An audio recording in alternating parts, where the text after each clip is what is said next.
আমি যদি ভুল না হয় তাহলে তোমরা হয়তো এতদিনে জেনে গেছো যে ঐশ্বরিয়া রায় এবং অভিষেক বচ্চনের ডিভোর্স হয়ে গেছে। লোকে বলে মেয়েরা যদি অনেক সুন্দর হয় তাহলে ছেলেরা কখনো ডিভোর্স দেয় না।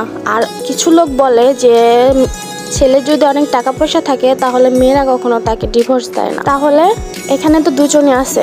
মেয়েটা তো শুধু সুন্দর না, তাকে আমরা বিশ্ব সুন্দরী বলে চিনি। আর ছেলের কথা কি বলবো, সে তো কোটি কোটি টাকার মালিক। তাহলে এদের মধ্যে কি এমন প্রবলেম হলো যে তাদের ডিভোর্স দিতে হচ্ছে? আসলে সম্পর্ক শুধু টাকা পয়সা আর সৌন্দর্য দিয়ে কখনোই হয় না।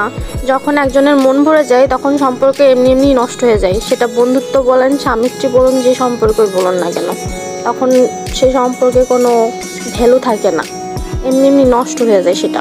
আমি এমন অনেক সম্পর্ক দেখছি যেখানে অনেক সৌন্দর্য, আহামরি টাকা পয়সা এমন কিছুই নাই, কিন্তু ভরসা, ভালোবাসা, বিশ্বাস এগুলো আছে।